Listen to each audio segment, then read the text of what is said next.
Hello, everybody. Welcome to my channel, or welcome back. It's your girl, Savannah. We are on day 30, I believe. So literally we have today and tomorrow, and then that completes the everyday challenge, y'all. I need to start doing challenges with you guys with every part of my life, because literally when it comes to like when I make a promise to someone, like I stick to it more than making promises to myself, if that makes sense. Like I feel like a lot of people are like that. Like we'll be like, oh, like I'm gonna tell you because you're gonna hold me accountable, or we're gonna do this together, and you're more likely to stick to it because you don't want to let someone else down. It just hurts more, you know what I mean? But it's like we let ourselves down so easily. And you know what? Next month we're gonna talk about that. That's gonna be part of the series. Y'all. But anywho, I am feeling good, y'all. I am feeling like more rejuvenated, if that makes sense. I feel like I've been tired the past week and a half, week, whatever, the holidays and whatnot. If y'all work customer service, retail, food industry, whatever, especially during the holidays, thank you. Matter of fact, just anything. I just want to be grateful for everybody. Okay. I don't want anyone to feel like they're left out. But yeah, everyone. So I'm excited though for next month. We're going to talk about self-growth. We're going to talk about, you know what I'm saying, all of the things, and going after the purpose that God has called you for. You know what I mean? And just leveling up, glowing up. It's that time of the year where people are, you know what I'm saying, more interested in that type of content of wanting to better themselves. And so, I don't know. I just thought to myself, this seems like a good series to do. And then I was like, wait, it's going to be January. It makes it even more perfect. So it's meant to be, y'all. But any hoosers. I'm going to be reading Daniel chapter 3. I know we were reading about Daniel the other day, maybe like a week ago, or I don't know how long ago it was, but we were reading about him choosing to not eat what they were giving him, and him and his friends ended up better off than anyone else who was, in their squad. But in this chapter, it is going to be about Shadrach, Meshach, and Abednego, which I feel like those names are familiar from the other story. So it's like, wait a second, are they the same ones? And we're going to read about them. And I'm not even going to explain the story, y'all, because I'm just going to read it to you guys. If I were to explain it, I would basically just be explaining forever. So yeah, it's about 30 verses, and wow, chapter 3, all the threes, Daniel 3, 30 verses. Yeah, everyone. Some people might not be into that, but I'm that type of person where, like, if I see a number a lot, I'm like, wait a second, is this God trying to speak to me? Like, I keep seeing this number, and I keep, you know what I mean? But yeah, everyone, let's just jump right into it. We are in Daniel chapter 3. We're just going to read the entire chapter, so we're starting at verse 1. King Nebuchadnezzar made a gold statue 90 feet tall and 9 feet wide, and set it up on the plain of Dura in the province of Babylon. Then he sent messages to the high officers, officials, governors, advisors, treasurers, judges, magistrates, and all the provincial officials to come to the dedication of the statue he had set up. So all these officials came and stood before the statue King Nebuchadnezzar had set up. Then a herald shouted out, "People of all races and nations and languages, listen to the king's command. When you hear the sound of the horn, flute, zither, lyre, harp, pipes, and other musical instruments, bow to the ground to worship King Nebuchadnezzar's gold statue.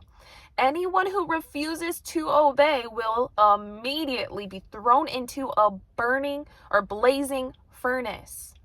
So at the sound of the musical instruments, all the people, whatever their race or nation or language, bowed to the ground and worshiped the gold statue that King Nebuchadnezzar had set up. But some of the astrologers went to the king and informed on the Jews. They said to King Nebuchadnezzar, "Long live the king! You issued a decree requiring all the people to bow down and worship the gold statue when they hear the sound of the horn, flute, zither, lyre, harp, pipes, and other musical instruments. That decree also states that those who refuse to obey must be thrown into a blazing furnace. But there are some Jews, Shadrach, Meshach, and Abednego, whom you have put in charge of the province of Babylon. They pay no attention to you, your majesty. They refuse to serve your gods and do not worship the gold statue you have set up." Then Nebuchadnezzar flew into a rage and ordered that Shadrach, Meshach, and Abednego be brought before him. When they were brought in, Nebuchadnezzar said to them, "Is it true, Shadrach, Meshach, and Abednego, that you refuse to serve my gods or to worship the gold statue I have set up? I will give you one more chance to bow down and worship the statue I have made when you hear the sound of the musical instruments. But if you refuse, you will be thrown immediately into the blazing furnace. And then what God will be able to rescue you from my power?" Shadrach, Meshach, and Abednego replied, "O Nebuchadnezzar, we do not need to defend ourselves before you. If we are thrown into the blazing furnace, the God whom we serve is able to save us. He will rescue us from your power, your majesty. But even if he doesn't, we want to make it clear to you, your majesty, that we will never serve your gods or worship the gold statue you have set up." Period, y'all. Absolutely. Amen. Do y'all hear it? They are speaking it like mic drop. They said, actually, our God can save us. And even if he doesn't, we aren't serving your God. Like if they had the head bob or whatever, you know how, some people be doing the head thing. Like, that's how I imagine it. Like, like that. Actually, yo, the Bible is fun, okay? Y'all just really gotta take it in a certain way. All right, let's continue, y'all. Nebuchadnezzar was so furious with Shadrach, Meshach, and Abednego that his face became distorted with rage. Isn't that crazy? Ooh, because you know how people say, like, oh, they don't even look the same. That's what was going on with him. He commanded that the furnace be heated 7 times hotter than usual. You know, it's crazy how I noticed that about, chapter 3 and 30 verses, right? And then in the beginning, it said it was like 9 feet high and 90 inches, or not inches, but you know what I mean? Like it had the 9s or whatever. And now we're talking about 7 times hotter. And so I believe that God does use numbers. It's not even like, oh, I'm the only one that thinks like this. Like God uses numbers. If you even think about a woman's body and the moon cycle is 28 point something days before, you know what I'm saying? The moon cycle, it goes to full moon and the whatever. And so is a woman's cycle. We think about every baby, it takes about 9 months for the baby to form. We think about the seasons and the months out of the year, and you know what I'm saying? Like everything has a cycle, and even in the Bible, we see the numbers that have significance. You know what I'm saying? It took God 6 days to create everything, and on the 7th day he rested, and he tells us to rest on the 7th day too. And so it's like, 3 days and being the Jesus resurrecting after 3 days. So like everything has a purpose, y'all. I think we minimize God when we try to say like, oh, that has no meaning, and why are you bringing God into this? What does God have to do with it? God has everything to do with it, because you woke up this morning, right? Your eyelids opened. Like God has everything to do with it. So I just thought I'd point that out. And they're saying the furnace be heated 7 times hotter than usual. Pay attention to that, y'all. Then he ordered some of the strongest men of his army to bind Shadrach, Meshach, and Abednego and throw them into the blazing furnace. So they tied them up and threw them into the furnace, fully dressed in their pants, turbans, robes, and other garments. And because the king, in his anger, had demanded such a hot fire in the furnace, the flames killed the soldiers as they threw the 3 men in. It was so hot that the people that were throwing them in literally died. Literally, y'all. So Shadrach, Meshach, and Abednego, securely tied, fell into the roaring flames. They were tied up, y'all. They can't move when you're tied up, right? And this is a revelation I'm having right now, and I'm going to tell y'all after this point. But suddenly Nebuchadnezzar jumped up in amazement and exclaimed to his advisors, "Didn't we tie up 3 men and throw them into the furnace?" "Yes, your majesty, we certainly did," they replied. "Look," Nebuchadnezzar shouted, "I see 4 men, unbound, walking around in the fire, unharmed, and the 4th looks like a god. Some translations say looks like a son of man." And the revelation I just had was that they were walking around. I forgot that they were bound up. You know what I mean? So not only are they walking around in a fire, I mean, that's the craziest part, okay? But the ropes came off. They were unbound. And there was only 3 of them. And now he's saying there's another person walking in the fire, not just laying there bound up, walking in the fire. And it says he looks like a god. Some translations say son of man. Yeah. Then Nebuchadnezzar came as close as he could to the door of the flaming furnace and shouted, "Shadrach, Meshach, and Abednego, servants of the Most High God." You hear that? The Most High God. So now all of a sudden, his God that he's forcing people to bow down to is not the Most High God. Did Nebuchadnezzar just have a revelation that they serve the Most High God? That their God is more powerful than any other? Oh yeah.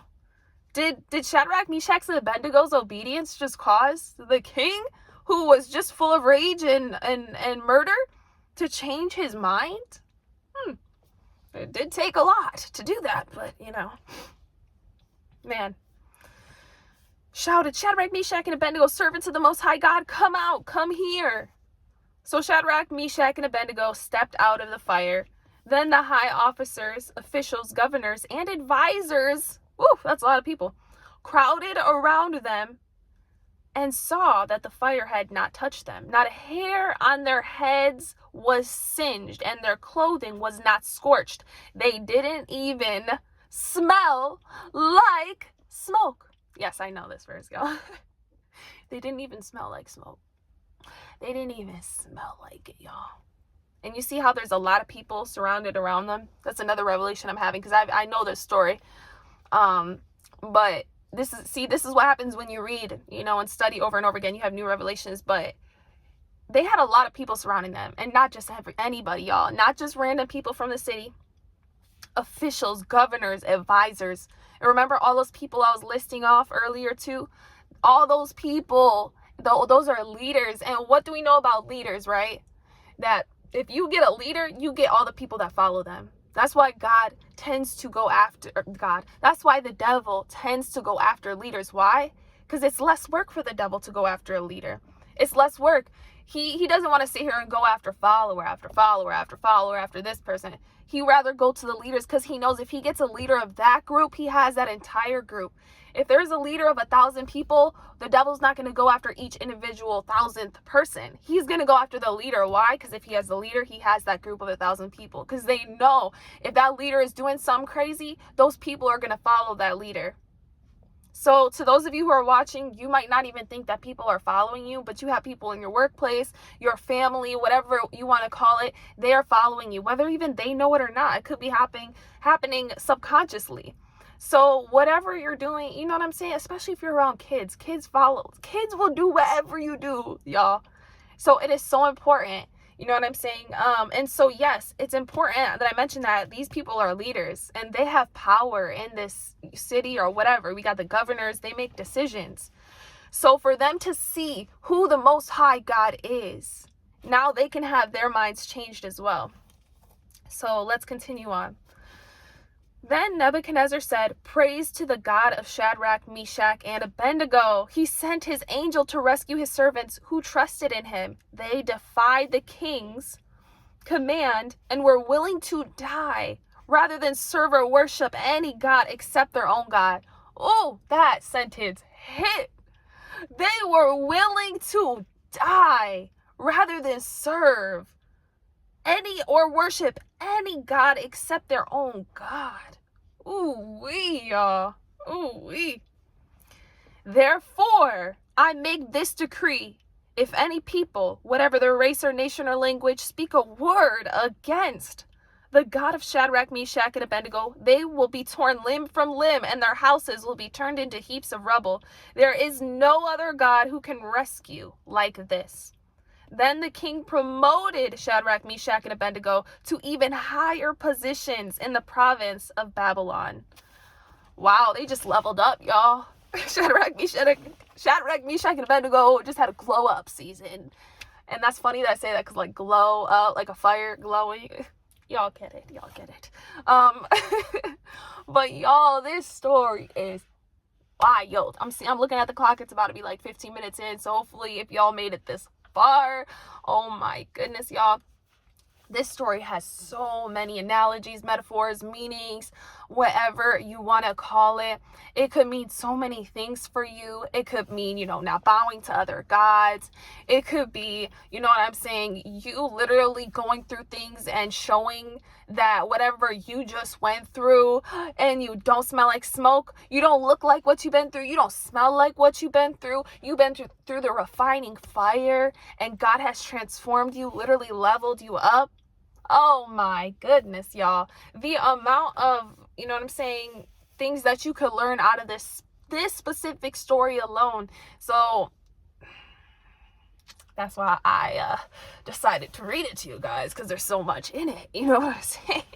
I don't know why I'm trying to be goofy in this video today, y'all, but like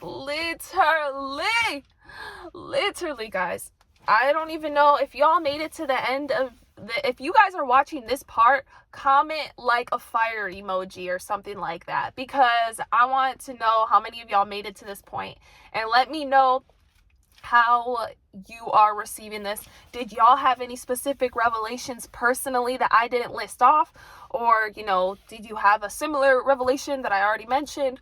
Let me know down below in the comments. Y'all, this is, yeah, I'm honestly speechless. I think I said what there is to be said. But yeah, guys, I think that's it though for today's video. Y'all have an amazing and blessed rest of your day or night whenever you're watching this, and I will talk to you soon. Love you. Bye.